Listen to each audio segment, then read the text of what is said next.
Konnichiwa everyone, I'm Daiki. So today I want to talk about something that surprises a lot of people outside Japan. Why so many Japanese people take pride in working long hours. I've watched a lot of videos in English about Japanese work culture. Most of them are accurate. But today I want to share my own story, what it actually felt like for me. People always ask me, why do Japanese people work so hard? Until about 2 months ago, I was working at a startup in Shibuya. I was in the office for about 13 hours every weekday. At the time, staying late felt like something to be proud of. But honestly, it was too much, and I ended up quitting. So why do Japanese people work such long hours? I think there are two main reasons. The first one starts when we're kids. In Japan, working long hours are just normal. I think the things that shape us during childhood are our family, friends, and teachers. Let's start with family. My dad worked in a factory.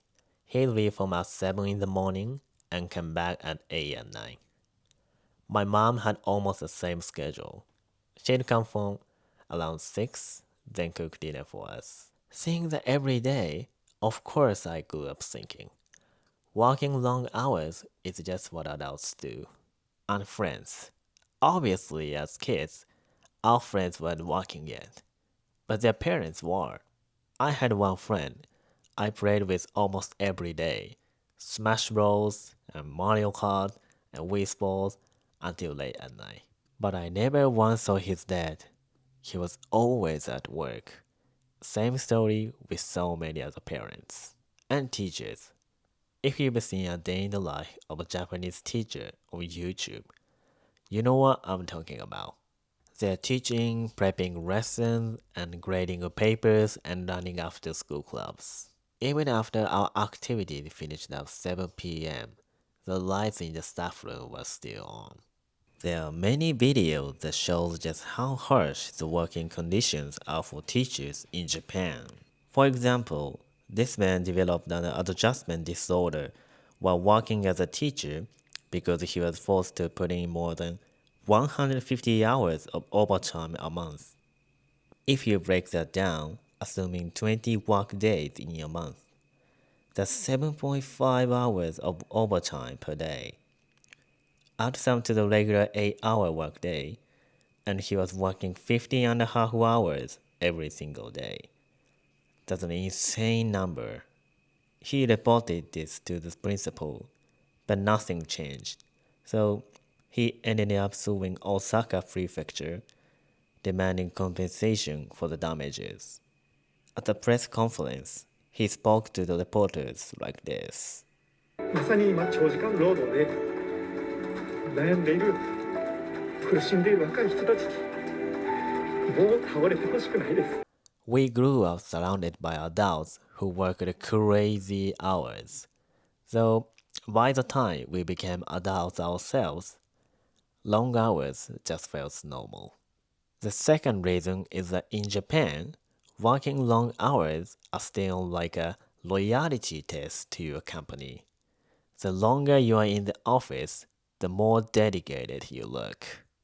People start thinking people who work longer are admirable, or people who stay late deserve respect. It even becomes a status symbol. Staying until the last ring showed how hardworking and loyal you are. Leave early and you feel guilty, even ashamed. I've been there too. A few months ago, I worked at a startup in Shibuya. Just three of us. So, of course, long hours were expected.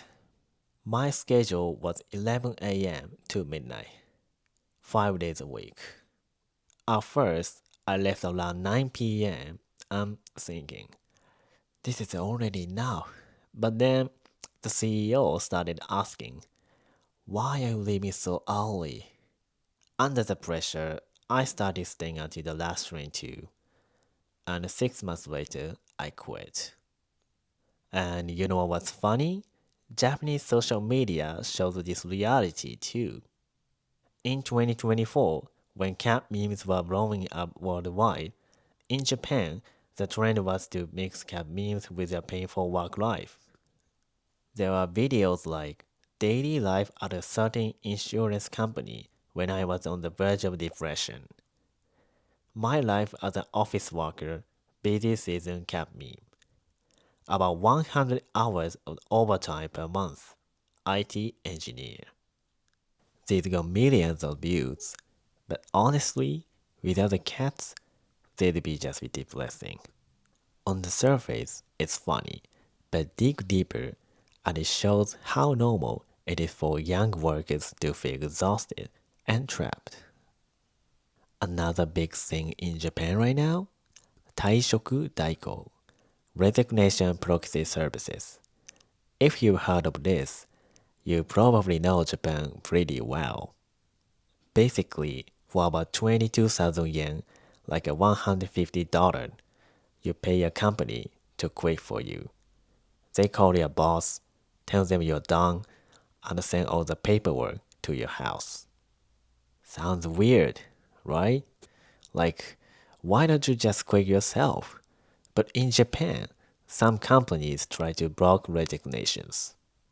The fact that these services exist and they're growing fast says a lot about how harsh the system is. So, when you add it all up, the cultural expectations, the loyalty to the company, the social pressure, and how hard it is to quit, it's no wonder so many Japanese people start taking pride in working long hours without often even realize it. And at the same time, they can get kinda hostile toward people who leave early. I'm working this hard. I'm staying this late. So why are you going home so early? Basically, I'm suffering, so you should suffer too. I got tired of the kind of work culture myself. So that's why right now I'm traveling in Australia. So I'm gonna keep making these videos showing you the real Japan as I see it. So if you liked this video, please hit thumbs up and subscribe. See you in the next one. またね